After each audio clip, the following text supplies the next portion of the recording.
Tanpa disadari ternyata zona nyaman itu membuat botol kita tuh kosong. Karena apa? Ya tadi, kapasitas kita apa, yang dipakai kapasitas kita itu. Kalau misalnya kita memenuhi diri kita sebagai botol kosong, apa yang terjadi teman-teman? Ketika dikasih tekanan,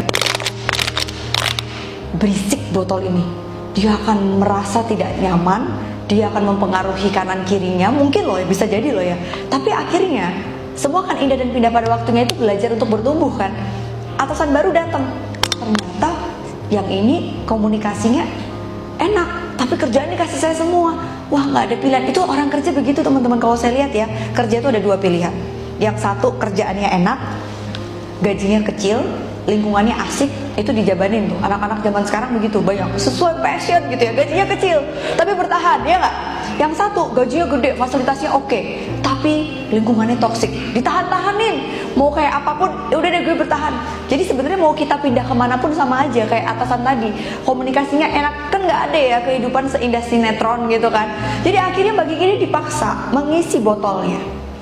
Mungkin pada saat itu gerundel misuh yang manusiawi ya, ini tuh kayak kalau dia bertahan dengan botol yang kosong, ini kalau digencet, wah ini udah wassalam nih, udah nggak tahu nih gimana. Tapi akhirnya pelan-pelan dia mengisi dirinya, memenuhi kapasitas yang dibutuhkan sebagai tim leader.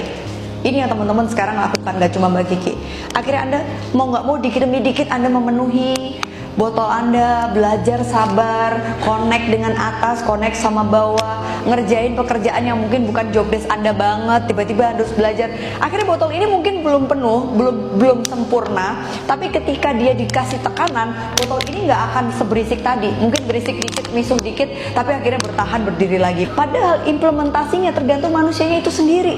Karena akhirnya apa? Dibuat sistem sebagus apapun, orang-orangnya itu masih ada satu ego. Nah ini, jadi sekarang kalau kita lihat, itulah salah satunya kenapa hari ini kita perlu menemukan the meaning of kita kerja. Boleh tepuk tangan dulu dong. Kita kalau lihat teman-teman, pasti kita akan bertahan, oke, bertahan. Tapi kita juga membutuhkan penilaian. Untuk bisa dapat uang kan butuh ada penilaian. Untuk ibadah kita diterima apa enggak kan ada kualitasnya gitu kan. Akhirnya perlu kita naikin lagi nih, dimana kita perlu memberikan lebih secara emosional. Yang kalau yang di bawah itu untuk bertahan, yang kedua ini adalah untuk kita bisa punya satu loyalitas, untuk punya jabatan. Itu yang teman-teman pengenin kan, ada di dalam satu jabatan. Ketika jabatannya udah dapet nih, atau misalnya jabatan ini nggak bisa kita dapetin, ada transformasi diri lagi gitu. Transformasi dirinya apa? Pada saat tadi teman-teman ternyata ketemu dengan atasan yang sulit, ada transformasi diri kita, belajar sesuatu, memaknai kenapa kita jadi pribadi yang nggak boleh kayak gitu. Ketika kita memaknai sebagai ibadah, itu luar biasa sekali. Dapat callingnya, the meaning of hidup itu bekerja untuk ibadah. Jadi pada saat kita ibadah tuh udah nggak hitung-hitungan lagi tuh ibaratnya. Berapapun uang yang didapetin, jabatannya dimanapun, dia akan meningkatkan kapasitas dia. Nah untuk mempertahankan di level yang paling atas itu teman-teman, itu kalau nggak kita tahu dulu basicnya, what to do-nya apa tiap hari kita bekerja, at least uang itu kita nggak tahu untuk apa, itu nggak akan bisa sampai ke yang atas. Jadi memang level dasarnya adalah teman-teman sadar dulu bahwa kita kerja untuk uang.